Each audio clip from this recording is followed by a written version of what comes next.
There's this fascinating and honestly often overlooked stage of life called middle childhood. We're talking about the years from roughly age 6 to 11.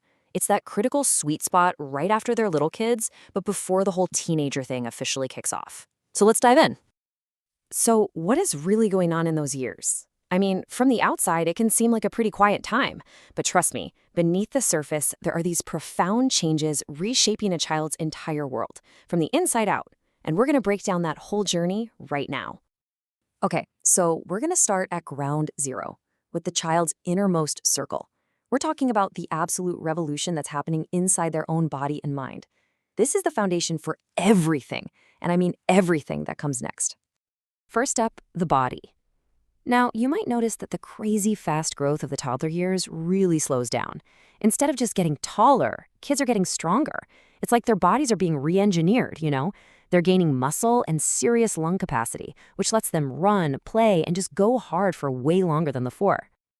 And all this new strength lets them master motor skills at an incredible speed. And this is where we tend to see a little bit of a split. For gross motor skills, the big movements like riding a bike or throwing a ball, boys typically show a bit more proficiency. But for the fine motor skills, those really precise movements like writing neatly or even cutting their own fingernails, girls tend to develop an edge. So, what's the command center for all these changes? It's the brain, of course. There are two major growth spurts happening here. The first, between ages 6 and 8, is all about improving that connection between what they see and what their hands can do. That's why their handwriting and drawing suddenly get so much better. Then, the second spurt, from 10 to 12, is this massive upgrade to the frontal lobes. Think of it as the brain's CEO, and that leads to these huge leaps in logic, planning, and memory. The legendary psychologist Jean Piaget actually had a name for this whole cognitive shift. He called it the concrete operational stage. Now, the key word here, you got to remember this, is concrete. Kids become fantastic logical thinkers, but really only about things they can see, touch, or experience directly. Those abstract ideas, the complex what-if scenarios, yeah, that's still a real challenge for them. But this new logic, it gives them some amazing mental superpowers. For real. They finally grasp conservation, understanding that a short, wide glass can hold the exact same amount of juice as a tall, skinny one. They develop what's called decentration, which lets them consider more than one part of a problem at the same time. They can use reversibility, knowing that actions can be undone. Like if 2 plus 3 is 5, then 5 minus 3 has to be 2. And they master seriation.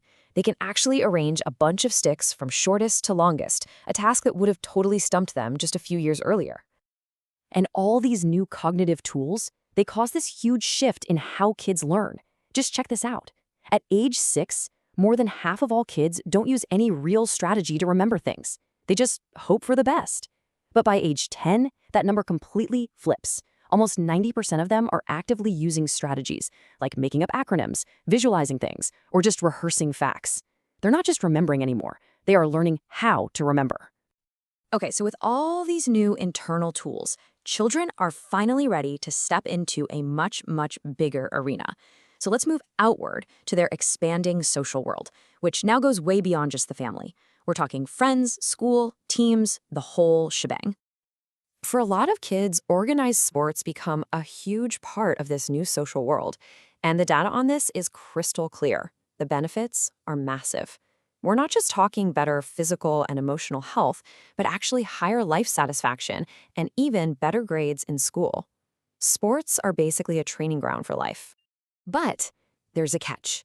When kids quit sports, the number one reason, and this is for both boys and girls, it's not what you'd think. It's not about getting hurt or having bad grades. It's simply that they aren't having fun anymore. It's a pretty powerful reminder that sometimes the adult pressure to win can totally ruin the game for the kids. Of course, this expanding social world isn't always perfect. It definitely has a darker side. This is the age where bullying can become a really serious issue. And what makes something bullying isn't just a single mean comment. Real bullying has 3 parts. It's aggressive, there's a power imbalance, and it's repeated over and over again. So bullying can take a few different forms. The most common is verbal, basically using words as weapons through teasing, name-calling, or even threats. And then you have social bullying, which can be even more sneaky. This is all about attacking someone's reputation and their friendships by spreading rumors or deliberately leaving them out. And of course, there's physical bullying. This is the most obvious kind, where someone hurts another person's body or breaks their stuff. And now, today, we have cyberbullying. What makes this form so incredibly damaging is just how relentless it is. Unlike the others, there's no escape when you get home from school. It can happen 24/7, right through a screen in their pocket. So let's pull the lens back a little bit further, to the family.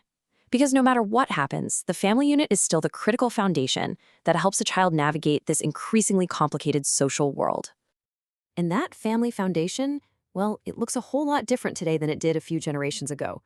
While most kids still live with two married parents, the reality is that nearly a third, a full 32%, now grow up with a single parent or a cohabiting parent.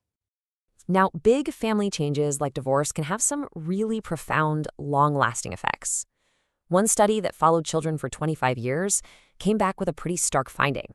Adults who came from divorced families were more than twice as likely to face social, emotional, or psychological challenges compared to those whose parents stayed together. But, and this is a really important but, that outcome is not a guarantee. It's not inevitable.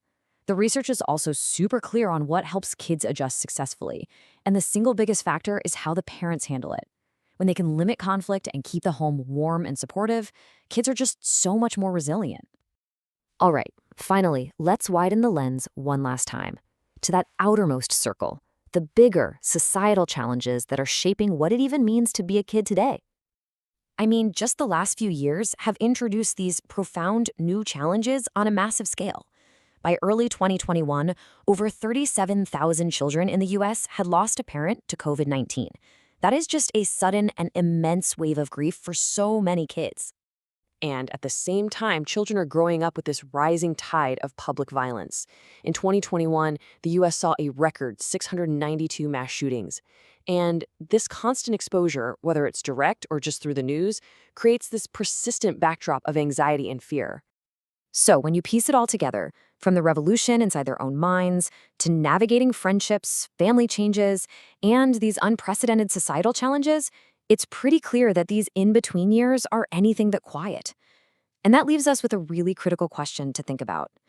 In this complex and ever-expanding world, how do we best support our kids and build the resilience they need to thrive?